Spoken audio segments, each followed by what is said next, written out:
She reported you to HR, the same woman who ate lunch with you every day, vented about the same managers, and warned you who to avoid. You never saw it coming, and that's exactly why it worked. You thought she was your friend. That's what makes this sting. She told you which meetings to avoid and which managers to be careful with. When you got frustrated, she'd lean in and say, "I get it. You're not wrong." You trusted that. So when you spoke up in that meeting, you didn't feel alone. You glanced at her once while you were talking. She nodded. That nod meant something to you. 3 days later, you're in a closed-door conversation with your manager. There's been some feedback, and as they're describing the complaint, you realize it sounds like her. The phrasing, the example, the moment. You don't say her name, they don't say her name, but you both know, and your brain does something strange. It tries to defend her. No, she wouldn't do that. She probably didn't mean it like that.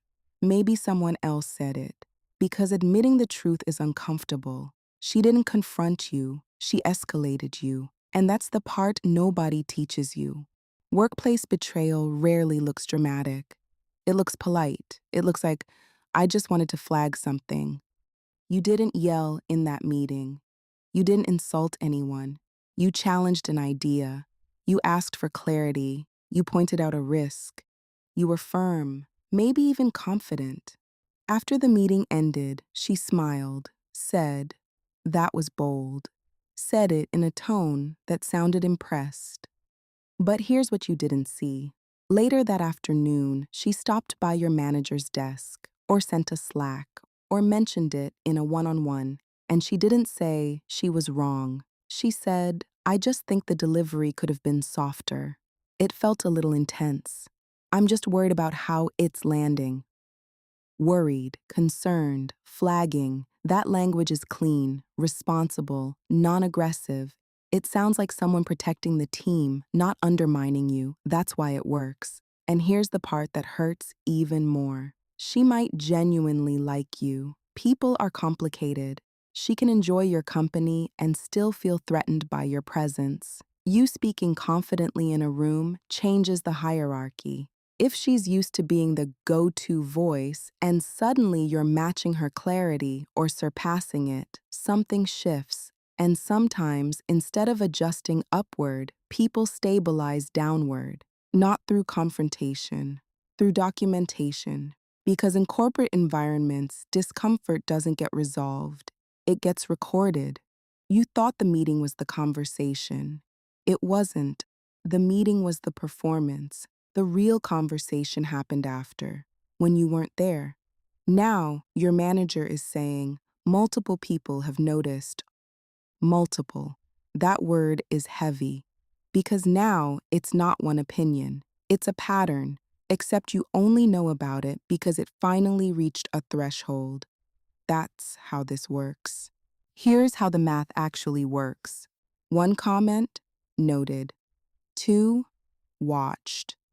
3, concern. HR doesn't move on intent, it moves on accumulation.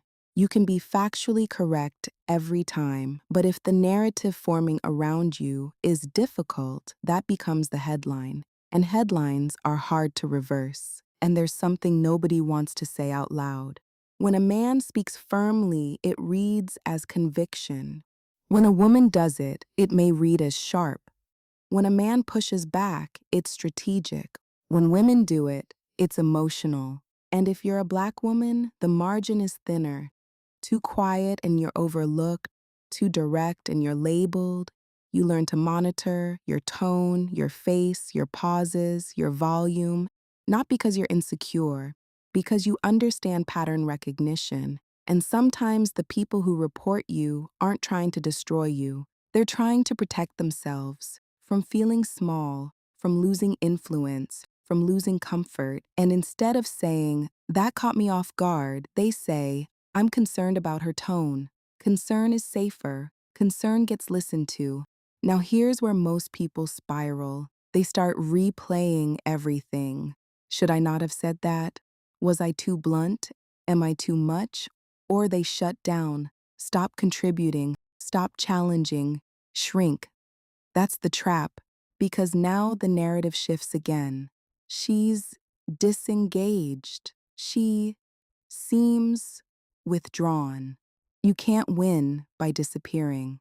You win by understanding the board. This isn't about never trusting coworkers. It's about not confusing proximity with alignment. Just because someone vents with you doesn't mean they'll defend you. Just because someone smiles at you doesn't mean they agree with you. Approval in the room does not equal protection outside of it.